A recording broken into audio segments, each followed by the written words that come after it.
Sebelum saya terangkan teks persisnya, itu ada sekian problem dalam memahami Quran, terutama kalau lewat terjemah. Problem itu bisa gawat betul, bukan gawat-gawatan tapi gawat betul. Misalnya ada ayat begini dan terjemahnya pasti begini. Fa'aina ma tuwallu fasamma wajhullah. Kamu menghadap mana saja, di arah manapun, di sana ada ridhonya. Itu kalau hanya pakai terjemah, tentu menjadikan kita sholat bisa menghadap ke timur, ke barat, ke utara, dan ke apa? Selatan. Saya cerita sedikit tentang asbabun nuzul. Memang tema sekarang tentang asbabun nuzul. Dulu Rasulullah SAW ketika di Mekah itu sholat menghadap Ka'bah. Tapi setelah pindah di Madinah, di mana Madinah itu ada komunitas Yahudi dan Nasrani, Rasulullah itu menghadap ke Baitul Maqdis. Kira-kira 16 bulan. 16 sampai 17 bulan. Semua riwayat itu kisarannya hanya 16 sampai berapa? 17 bulan. Sehingga orang Yahudi itu bilang begini, Muhammad ini baiklah, meskipun dia membawa agama baru tapi kiblatnya masih ikut kita, masih baik kan. Setelah 16 bulan Nabi diperintahkan Allah untuk menghadap ke Ka'bah. Fawal liwajhaka syatrul Masjidil Haram. Maka orang Yahudi itu berontak. Berontaknya adalah kiblat mereka ditinggalkan. Cara berpikir orang Yahudi itu kiblat mereka ditinggal. Sehingga mereka bilang mawallahum an qiblatihim allati kanu 'alaiha. Apa yang menjadikan umat Islam berpaling dari kiblat Baitul Maqdis. Kemudian mereka provokatif betul. Ini perlu diperjelas. Provokatif. Bilang begini. Inna Muhammadan tahayyara fi din. Muhammad ini bingung dalam beragama sehingga habis ngomong A ngomong B, habis kiblat Ka'bah, kiblat Baitul Maqdis. Sehingga dalam banyak tarikh disebutkan peristiwa kiblat itu terbanyak melahirkan orang murtad. Orang yang keluar dari Islam gara-gara provokasi orang Yahudi. Muhammad tahayyara fi din. Muhammad itu bingung dalam menentukan pilihan apa? Beragama. Kemudian walhasil singkat cerita akhirnya Nabi itu madhep Ka'bah. Apa yang terjadi mukjizat itu adalah bahwa agama ini agama yang mewakili semua agama sebelumnya yang masih orisinil. Yaitu Nabi akhirnya berargumentasi Ka'bah adalah kiblat yang asli, yang lebih tua. Terus mereka tanya buktinya apa? Dijawab oleh Quran fihi ayatum bayyinatum maqamu apa? Ibrahim. Ka'bah bukti tertua adalah di situ ada makam Ibrahim. Makam itu jejak kaki. Ya kalau bahasa Indonesia makam itu kuburan. Kalau dalam bahasa Arab makam itu jejak apa? Jejak kaki. Sehingga diketahui oleh sejarah dibuktikan di situ ada jejak kaki siapa? Nabi Ibrahim. Sementara nisbatnya Baitul Maqdis itu adalah kepada Nabi Musa dan Nabi Harun. Yang ini adalah turunan dari Nabi siapa? Ibrahim. Hikmahnya apa? Begini. Sebagai bukti bahwa Baitul Maqdis pernah menjadi poros Islam atau poros Tauhid, maka Nabi Muhammad pernah disuruh menghadap ke Baitul Maqdis.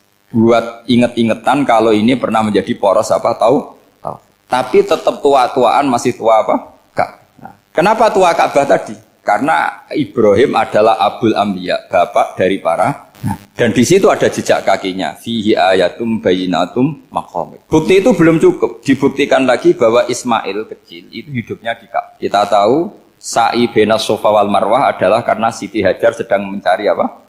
Jadi ada bukti sekian, bukti empirik bahwa Ibrahim itu kiblatnya itu Ka'bah, bukan Baitul. Sehingga ada kata-kata fihi ayatum bayyinatum maqamu Ibrahim. Nah, tanpa ngerti asbabun nuzul, kamu akan mengartikan fa'ina ma tuwallu fasamma wajhullah itu salah. Karena di situ kamu menghadap mana saja, maka di situ ada ridhonya Allah.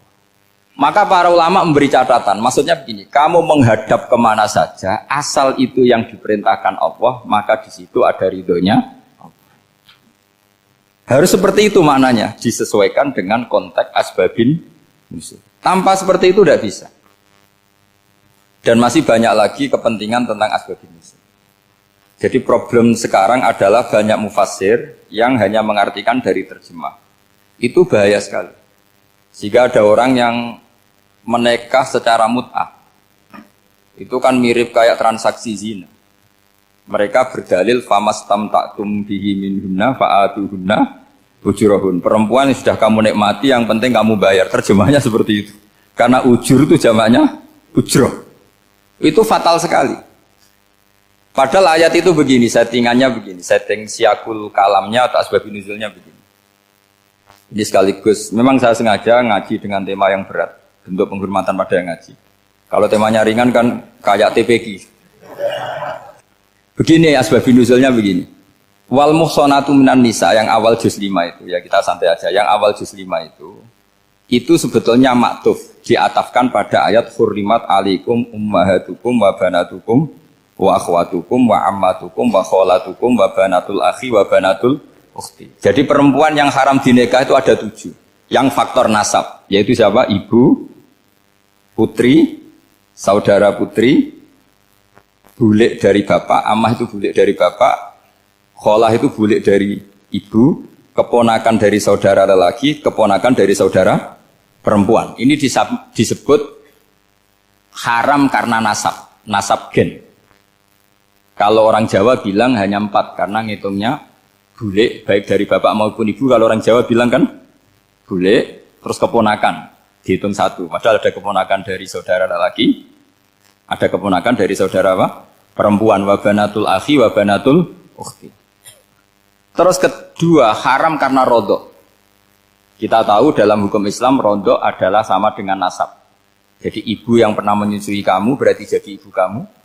Dan saudara sepenyusuan berarti menjadi saudara kamu. Ini disebut wa ummahatukumul lati arda'nakum wa akhwatukum minar radha'. Terus ketiga haram karena musaharah, karena besanan. Jadi pagi ini misalnya saya nikah dengan Sri, bilang qabiltu nikaha wa taswijaha bil mar'il madkur. Setelah nikah dengan Sri ini otomatis ibunya dia menjadi mertua. Otomatis haram saya apa? Nikah. Ini namanya haram karena musaharah. Atau kamu punya anak Zaid. Zaid pagi ini akad dengan Sri. Berarti Sri adalah menantu Anda. Otomatis haram bagi Anda. Itu namanya haram karena musaharah, karena bisanan. Itu yang disebut waroba apa haram-haram itu kan saat terus itu wa ummahatu nisaikum. Apa ibu dari istri-istri kamu. Memang ini agak jelimet, tapi memang syaratnya mufassir harus biasa jelimet. Jangan hanya nyari partai ayat-ayat untuk kepentingan partai. Wah itu ngeri. Kacau Quran dipakai kampanye. Terus itu berarti sudah 3 kan? Haram karena nasab, karena rodok, haram karena musaharah. Terus yang keempat ini haram yang bukan karena sebab pada seorang perempuan, tapi karena istri orang. Disebut wal muhsanatu minan nisa. Haram menikahi perempuan yang masih milik orang lain. Nah, orang lain yang menikahi ini, istilahnya Allah adalah lelaki yang menikahi perempuan ini adalah lelaki sing muhsinina ghairu musafihin, secara nikah yang sah. Nah, nikah yang sah itu begini dalam hukum fikih Islam. Saya nikah dengan Sri, kalau hanya akad, itu saya wajib bayar mahar hanya separuh. Jadi kalau saya janji bayar 1 miliar, berarti wajib bayar berapa? 500 juta. Kalau janjinya 100 juta, hanya bayar 50 juta. Itu yang wajib bil akdi. Nanti wajib sepenuhnya nunggu bil jima. Kalau sudah hubungan intim, baru wajib 100%. Jadi kalau ada di Jawa, nikah dengan seperangkat alat sholat, itu yang atasannya tok, itu wajib karena akad. Nanti bawahnya nunggu setelah hubungan apa? Intim. Nah, ini hukum Quran, bukan hukum saya. Makanya kan wa in talaqtumuhunna min qabli an tamassuhunna, saat terus fanis huma faradtum. Hanya wajib bayar setengah. Nah, perempuan yang sudah diajak hubungan intim itu kata Allah fa'atuhunna ujurahun, maka wajib kamu bayar Jadi ayat itu tentang perempuan yang sudah dinikah, kita harus bayar berapa? Harus bayar penuh.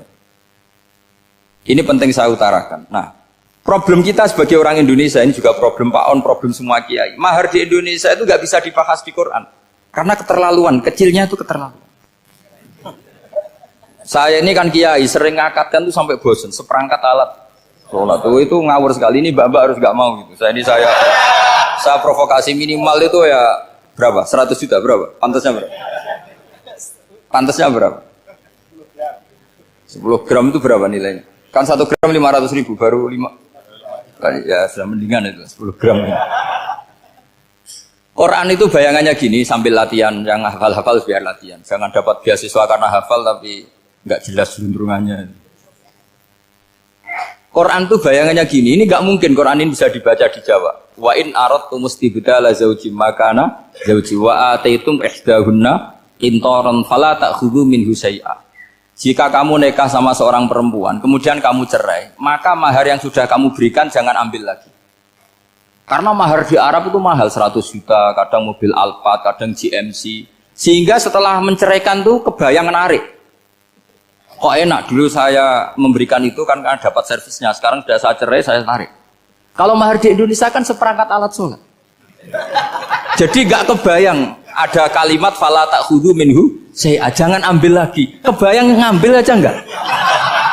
Apalagi kalau nikahnya sudah 2 tahun kan sudah lusuh, sudah. Tapi kalau di Arab itu kebayang karena mahal. Makanya orang Arab suka nikah orang Indonesia karena murah. Jadi bahasa kintoron tuh harta yang enggak ternilai. Wa ataitum ihdahunna kintoron. Kok yang enggak ternilai? Mahal betul. Itu pernah saya hitung, ada yang mahar itu 400 juta, ya sekira segitu. Nah makanya setelah dicerai, Allah memperingatkan setelah kamu kasihkan, ya jangan minta lagi. Kenapa kepikiran minta? Karena jumlahnya besar. Kalau di Indonesia kepikiran nggak minta, ya? Nggak kepikiran, saking kecilnya. Seperangkat alat sholat, kadang 1 juta. 1 juta itu setelah hubungan intim, sebelumnya yang wajib hanya 500. Itu kan nggak kebayang. Makanya susah ngartikan Quran di Indonesia, kadang susah karena kadang terlalu. Itu pernah Sayyidina Umar radhiyallahu anhu pernah bilang begini, wahai para perempuan, mahar itu jangan mahal-mahal, kasihan para lelaki. Itu ada perempuan alimah ya, orangnya alim betul, meskipun nggak pernah sekolah di UI, tapi alim itu. Itu usul langsung gini, ya Amirul Mukminin, laisa dzalika laka ya Amirul Mukminin, waqad qala ta'ala wa ataitum ihdahunna qintaran. Kamu hanya seorang Amirul Mukminin, tidak berhak bikin aturan pembatasan mahar. Allah saja tidak batasi, kenapa kamu batasi? Sehingga dulu yang namanya nikahnya Sulaiman Agung atau Jamaluddin siapa Ratu Agung, kalau hadiah ya sampai tas mahal itu kan dari bahasa Arab mumtaz mahal, mumtaz itu istimewa, mahal itu tempat. Dia punya istri yang sangat dicintai, dikasih hadiah mumtaz mahal. Terus ilat Jawa jadi apa? Tas mahal. Itu sama Mujidulil Albab kalah.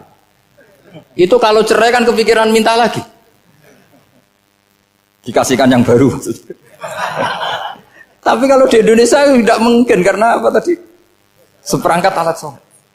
Begitu nyari yang murah lagi. Yang bagus kitanya, bungkusnya yang bagus. Nah, maka nggak mungkin kita maknani Quran tanpa mengenal yang bernama asbabin. Karena makna ayat itu bisa kacau kalau kita tidak tahu asbabin. Yaitu kayak tadi makna fa'ina ma tuwallu fasamma wajhu. Itu maknanya kan kamu menghadap mana saja, boleh saja di sana ada ridhonya Allah. Berarti kan bisa ke timur, ke selatan, ke utara, ke barat. Itu bahaya betul. Sehingga kata ulama harus mengkaji asbabin supaya porsi ayat ini sampai semana jauhnya itu kita tahu. Tanpa tahu itu tidak bisa. Begitu juga menyangkut kiblat. Sekarang saya tanya, kemarin kan ramai dulu di Kemenak, kiblat semuanya diukur dengan GPS, terus beberapa masjid dikomentari salah. Karena diukur pakai apa? GPS. Kalau dalam bahasa falak disebut yaumarosdil kiblat. Memang bisa diilmun. Tapi pertanyaannya begini, dari awal Allah ngendikan fawalli wajhaka syatral masjidil haram. Kamu yang penting sholat itu menghadap masjid. Masjid itu ya bangunan. Sehingga kata Ibnu Abbas yang diriwayatkan banyak ulama mengatakan al-Ka'bah kiblatun li ahlil masjid wal masjid kiblatun li ahlil haram wal haram kiblatun li ahlil masyriq wal maghrib. Jadi kalau orang di dalam masjid, kiblatnya harus Ka'bah. Di luar masjid, kiblatnya asal bangunan Masjid Haram. Tapi di luar sini, kayak di Indonesia, boleh semua tanah. Kenapa begitu? Kata Ibnu Abbas, karena Quran turun bilisanin Arabiyyin mubin. Jadi kalau orang Jogja, kalau mau ke Jakarta, arahnya kemana? Barat. Itu sebetulnya ketika Anda ke barat itu persis Jakarta, apa bisa saja pasnya itu Pangandaran. Tapi orang itu akan bilang kalau ke barat ya ke Jakarta. Meskipun presisi Anda tepatnya di Pangandaran. Nah kiblat seperti itu, asal orang menghadap ke barat itu orang sudah bilang ke kiblat. Gak usah sedetail misalnya harus pas Ka'bah. Saya pernah debat sama tim ahli Kemenak. Gak bisa Gus, sekarang ada GPS harus tepat Ka'bah. Terus saya bilang gini, kalau teori Anda benar, berarti semua masjid luasnya maksimal 16 meter. Ka'bah itu luasnya hanya 16 meter. Berarti Masjidul Albab yang pojok sana sama pojok sana, kira-kira itu ya sudah tidak kena Ka'bah. Kalau harus tepat, Ka'bah itu kan diameternya hanya 16 sampai 18 kalau nggak salah. Berarti semua masjid kalau ingin tepat Ka'bah harus pas 16. Kalau terlalu luas pilihannya harus cekung. Kan jadi aneh. Makanya saya itu sering Pak, dulu saya ini biasa debat fikih. Kalau di tradisi pesantren namanya basul masail. Saya punya teman yang paling kurang ajar, yang paling saya kenang dalam sepanjang sejarah. Dulu itu kalau debat fikih itu ya seru. Kalau aturan fikih kan gini, soft paling baik itu kan soft pertama. Baru kedua, baru ketiga. Yang paling keren kan soft awal, soft. Terus teman saya bilang gini Pak, ya kalau gitu gini aja Gus, desain masjid itu memanjang utara selatan. Biar semuanya soft awal. Gara-gara didesain begini kan ada soft 2, soft 3. Apa susahnya? Kita bikin mulai awal supaya masjid itu memanjang utara apa? Selatan. Supaya semuanya soft awal. Ya kalau ada hukum ya diimplementasikan dalam desain bangunan katanya. Itu kan kacau. Terus akhirnya saya jawab, lalu setelah begitu yang paling afdol siapa? Yang dekat imam. Ya sudah, bikin cekung saja kalau gitu. Artinya gini ya, beragama itu yang sehat. Jadi beragama itu berdasar riwayat. Berdasar riwayat, pernah ada ulama yang hitung Madinah menghadap Ka'bah itu ya tidak pas. Pernah dihitung pakai GPS. Kiblat Madinah ke Ka'bah itu ya tidak pas. Tidak seperti yang pernah dianjurkan Kemenak. Karena apa? Agama ini ngikuti bilisanin Arabiyim mungkin. Seperti jenengan gini. Semua ini istilahnya apa? Menghadap Gus Bah. Padahal ada yang agak sana, agak sana. Semuanya ngaji sama siapa Gus Bah? Ya sudah. Istilahnya bertatap muka. Memangnya kita benturan. Ini bahasa. Jadi seperti ini semua namanya apa? Berhadap. Padahal ada yang agak samping, agak samping. Ka'bah juga gitu. Sebenarnya tidak se-ekstrim yang dibayangkan orang-orang. Cuma kalau bisa tepat, ya kita harus tepat. Tapi tetap saja tidak perlu 16 apa? Meter. Nah, fa'aina ma tuwallu fasamma wajhullah itu artinya menghadap. Menghadap itu menghadap arah. Makanya Allah tidak dawuh fawalli wajhaka nahwal Ka'bah, tapi fawalli wajhaka syatrul Masjidil Haram. Jadi ini penting saya utarakan supaya kita familiar dengan istilah-istilah Quran. Istilah Quran itu gampang sebenarnya. Kalau kita kaji itu gampang. Problem kita tidak pernah mengkaji, jadi semuanya asing. Kalau kita mengkaji itu gampang sekali. Saya punya sekian cerita betapa pentingnya mengkaji Quran. Harun ar-Rasyid itu dinasti Bani Abbasiyah. Itu pinter sekali. Ada seorang ustadz yang agak ekstrim. Itu datang ke Harun ar-Rasyid. Ya Amirul Mukminin, inni nasihun laka famusaddidun alaika. Fala tajidanna alayya fi nafsika syai'an. Saya mau nasihati kamu, tapi saya mohon jangan masukkan hati. Karena nasihat ini penting. Tapi saya akan keras, vulgar. Akan keras, kritik saya akan keras. Karena Anda sebagai Amirul Mukminin tidak pedes. Apa kata Amirul Mukminin Harun ar-Rasyid? Uskut ya Ustadz. Sebagai riwayat uskut ya jahil. Kamu itu Ustadz bodoh, tidak usah banyak omong. Terus ditanya, kenapa saya bodoh? Terus dibacakan ayat faqula lahu qaulal layyina la'allahu yatadzakkaru aw yakhsha. Inna Allaha ta'ala qad arsala man huwa khairun minka ila man huwa syarrun minni. Wa ma'a dzalika qala ta'ala faqula lahu qaulal layyina. Allah pernah menugaskan seorang yang lebih baik ketimbang kamu, yaitu Musa dan Harun. Musa dan Harun adalah seorang nabi. Kepada orang yang lebih buruk ketimbang saya, yaitu Fir'aun. Itu saja etikanya faqula lahu qaulal lain. Kamu kalau ngomong yang halus, yang baik, yang berperadaban, kok kamu sama saya mau kasar? Akhirnya ustadznya ternyata pinter kamu, yes pinter aku. Jadi semudah itu. Allah itu menugaskan orang yang lebih baik ketimbang kamu, yaitu Nabi Musa. Kepada orang yang lebih buruk ketimbang saya, yaitu Fir'aun. Itu saja ada etikanya. Kok kamu sama saya mau tambah etika? Mau main kasar hanya karena kamu merasa nasihat Anda benar? Jadi gampang sekali memahami Quran. Tapi lagi-lagi memang bagi ahlinya. Tapi ini saya bantu supaya sampean jadi ahli apa? Quran. Meskipun ngajinya sebulan sekali. Sudah sebulan sekali tidak punya kitabnya. Sudah. Jadi ulama dulu kalau belajar Quran itu gampang sekali. Saya berkali-kali cerita. Yang kitab saya baca di rektorat namanya Syajaratul Ma'arif. Itu kalau cerita bikin judul itu enak sekali. Babuna fil ibad bikulil bilad. Bab seseorang di mana saja hidupnya harus bermanfaat.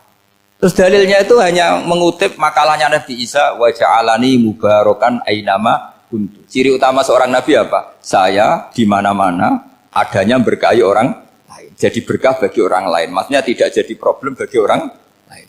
Artinya kamu hidup entah di Jogja seperti Pak Ono orang Jember, saya orang Rembang. Hidup di Jogja manfaat, di Jember ya manfaat, di mana-mana manfaat.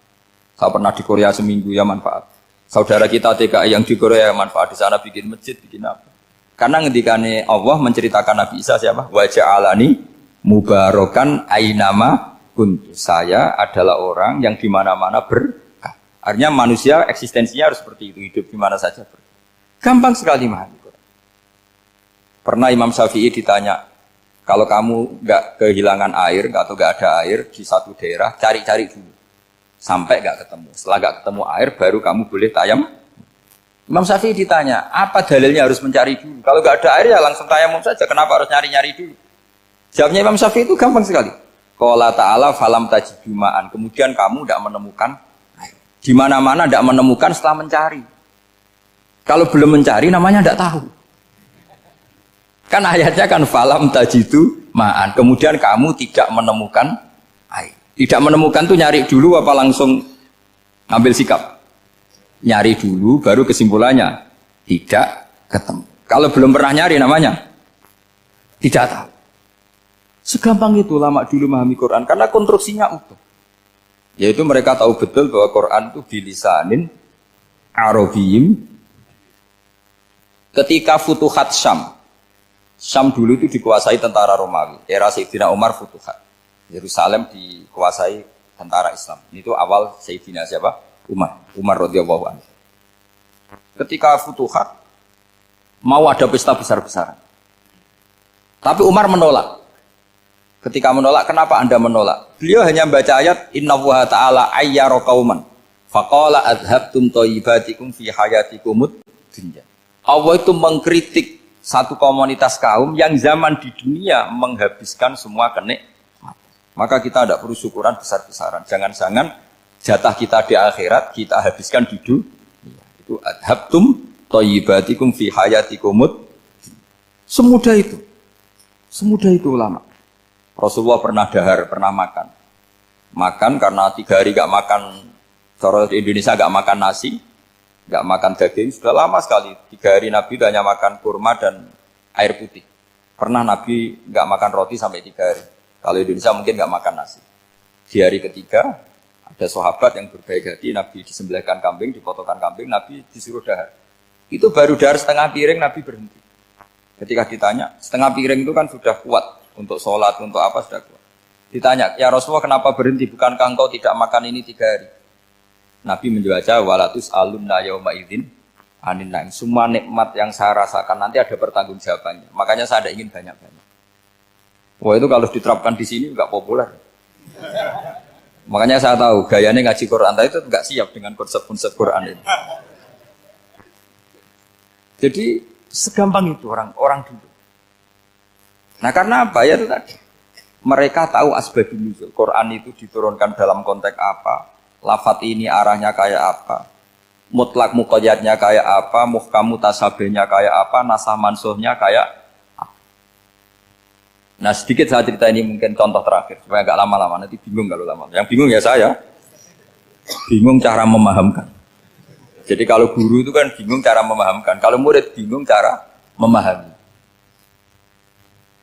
Gak tahu tingkat kebingungannya sama. Kalau guru itu bingung cara memahamkan. Kalau murid bingung cara. Jadi ini pertemuan 2 kelompok bingung. Jadi yang satu bingung cara memahamkan, yang satu bingung cara. Kalau orang ekstremis bingung cara merusak suasana. Itu gak benar itu. Ada loh. Rasulullah itu anak nabi. Itu paling pusing yang ngadepi orang-orang yang ekstrim. Karena apa? Cara berpikir itu lompatannya itu enggak tertib. Jadi Nabi itu cara berpikir itu kecerdasan nubuah. Sementara orang ekstrim cara berpikir itu kecerdasan nafsu. Bukan kecerdasan manusia. Kalau manusia masih baik nafsu. Misalnya begini, kalau dalam tradisi nubuah itu. Saya dengan Pak Anu berteman lama. Mulai tahun 2000 berapa. Itu kalau Pak Anu bertamu ke saya, harusnya enggak usah tak kasih makan. karena sudah dekat. Tapi kalau kenalan baru itu dikasih makan, disangoni. Jadi Nabi itu perilakunya agak unik. Akhirnya ada orang yang cara berpikir itu dangkal. Ya Rasulullah ini tidak fair. Yang iman lama tidak diservis, yang iman baru diservis. Cara berpikir Nabi begini. Orang Ansor itu kan sering memberi Nabi. Perjuangannya Nabi ditopang orang apa? Ansor. Donatur lah, kira-kira orang Ansor itu donatur. Donatur itu keren. Karena donatur itu artinya al-yadul ulya khairum minal yadis. Sehingga ketika Nabi sudah menguasai negara, menguasai Mekah Medina, sudah futuhat, itu orang Ansor tetap gak diservis. Yang diservis Nabi itu orang-orang baru masuk Islam, disebut wal mu'allafati qulubuhum atau Islam mu'allaf.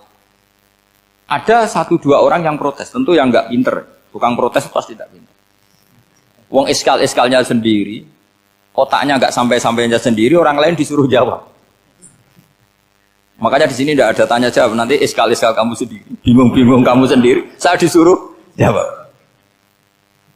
Berarti Gus Pak gak mau ditanya, ya memang gak mau, karena tadi jawab sendiri aja, nanti pinter sendiri, kapan-kapan pinter sendiri.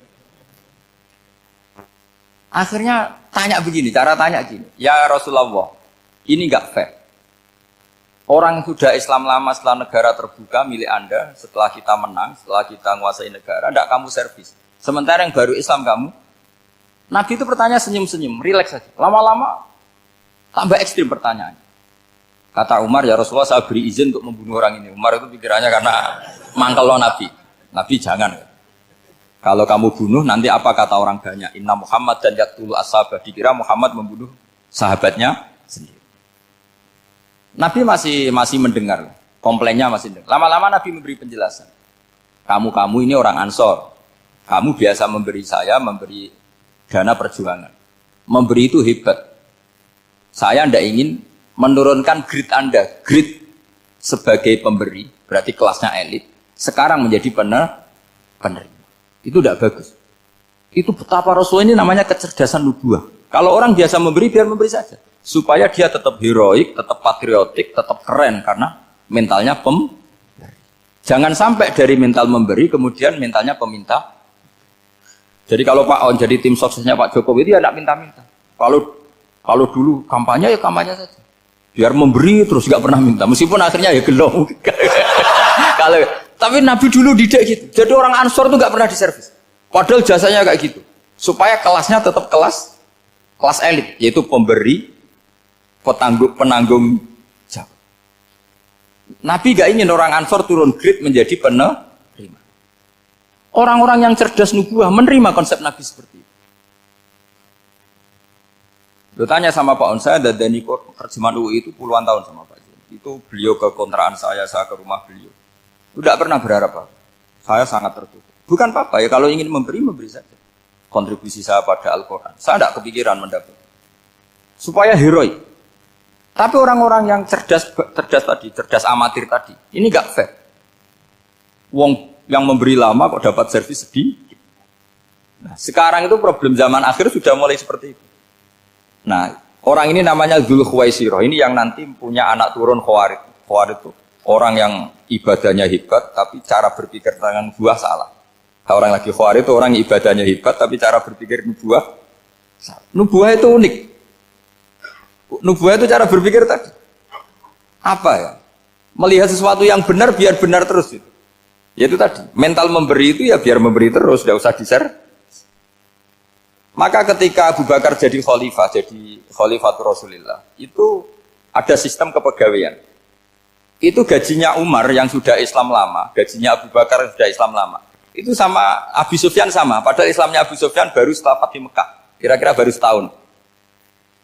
Terus diprotes sama orang-orang, ini Islam lama kok gajinya sama Islam yang baru setahun kok sama. Kata Abu Bakar, fadailuhum indallah. Mereka punya kelebihan Islam lama itu indallah. Nanti balasannya biar surga. Kalau di dunia sesuai profesinya. Artinya profesi kalau penjaga kantor ya berapa, kalau dosen berapa, pokoknya ya sudah. Dan itu diterima oleh sahabat. Semuanya menerima konsep itu. Era Umar agak dibalik. Abu Sufyan kira-kira gajinya 1 juta, yang lainnya yang menangi Nabi mulai awal gajinya 10 juta. Ditanya, ya Umar, kenapa ini jadi rubah seperti kebijakan Abu Bakar, tidak seperti Abu Bakar? Jawabnya Umar lucu. Fa la usawwi baina man qatala Rasulullah wa baina man qatala ma'a Rasulillah. Demi Allah saya tidak akan pernah menyamakan orang yang dulu merangi Rasulullah yaitu Abu Sufyan dengan orang sing selawase dari Rasulullah yaitu Sayyidina Ali dan sebagainya. Ini penting. Artinya ketika gajinya orang saya seperti Ali radhiyallahu anhu itu tinggi itu bukan karena lamanya Islam, tapi karena lamanya iman. Jadi mulai dulu ijtihad itu ada dan dulu dia biasa saja. Karena tadi ada kecerdasan nubuah. Saya ulang lagi, ada kecerdasan apa? Sekarang itu kecerdasan tomak atau kecerdasan nafsu. Itu kalau sampai ngaji kitab tasawuf, itu bab bakhil itu tidak ada. Menurut kitab tasawuf, medit itu tidak ada, kikir itu tidak ada. Yang ada itu tomak. Tomak itu berharap dikasih orang lain. Sampai pernah nggak bilang kalau artis-artis di Jakarta kikir? Tidak pernah kan? Karena kamu tidak pernah ingin diberi. Tapi kalau kamu punya pacar karena kenal tidak pernah ditraktir, oh pacar saya kikir. Karena kamu ingin diberi. Pernah nggak kamu hukumi orang lain kikir yang nggak kenal? Padahal tidak pernah memberi kamu. Apa kak? Karena kamu tidak pernah ini. Coba sekarang kamu saya tanya, ini latihan cerdas. Definisi kikir itu apa tuh Pak? Nggak pernah memberi kamu kan? Artis-artis Jakarta, tokoh-tokoh nasional pernah nggak memberi kamu? Enggak kan? Tapi tidak pernah kamu vonis kikir karena kamu tidak pernah tomak. Tapi pacar kamu, kok amin ditraktir terus, atau istri kamu, atau mertua kamu, kok tidak ngasih warisan, kamu bilang kikir enggak? Sebabnya kikir betul apa karena kamu tomak, berharap? Tomak. Maka di kitab tasawuf itu enggak ada bab kikir, yang ada bab tomak. Karena asal usul menvonis orang kikir itu karena tamak. Maka jangan banyak kenal orang, nanti banyak hukum kamu. Sombong juga gitu, di tasawuf itu gak ada bab sombong. Karena orang hukumi orang lain sombong itu karena kamu ingin dihormati. Ada orang gak kenal, terus lewat saja gak tanya kamu bilang sombong enggak kan? Tapi kalau kenal, oh sombong betul, kenal gak tanya kan gitu. Jadi tasawuf itu sisi unik dari khazanah Islam. Makanya di tasawuf itu gak ada kritik terhadap kikir. Ya tentu kikir itu buruk, pasti ya kikir itu buruk. Tapi gak perlu dikritik, jangan-jangan yang salah kamu. Kenal Pak On di PPAI terus ingin jadi sekretarisnya, terus ingin kenal Pak Jokowi ingin jadi menterinya, nanti kenal rektor ingin jadi pegawainya. Ketika gak diturutin bilang Pak Rektor kikir. Tapi orang lain ya kak pernah berharap, mungkin gak menvonis Pak Rektor atau Pak On ini kikir, enggak kan? Berarti vonis kikir itu status orang itu apa gak kesampaian niat kamu? Memang agak jelimet ilmu tasawuf itu, tapi itu unik, itu bagian dari khazanah apa? Islam. Makanya Rasulullah itu sering isti'adah minta perlindungan wa min toma'in fi ghairi matma'in. Ya Allah, saya tidak ingin berkeinginan yang tidak layak. Karena semua dunia ini dimulai dari keinginan. Coba kamu protes negara itu karena apa? Ingin makmur, sejahtera tanpa kerja, sehingga nyalakan menteri keuangan, menteri ini itu. Makanya kalau guyonannya ulama tasawuf gini, tak beri bocoran, guyonannya orang tasawuf. Begini guyonannya. Anta lam tajid min nafsika kullama turid fa kaifa turidu min ghairika kullama turid. Kamu yang punya keinginan saja tidak bisa memenuhi apa yang kamu inginkan. Kenapa keinginan itu kamu timpakan ke orang lain untuk memenuhi kamu? Wong kamu yang punya keinginan saja tidak bisa mewujudkan. Kenapa keinginan Anda kamu timpakan, bebankan orang lain untuk memenuhi keinginan Anda? Misalnya kamu, Gus saya ini goblok, tolong pinterkan. Wong kamu yang ini saja tidak bisa. Kok menyuruh saya? Jadi kalau tiap tasawuf itu unik.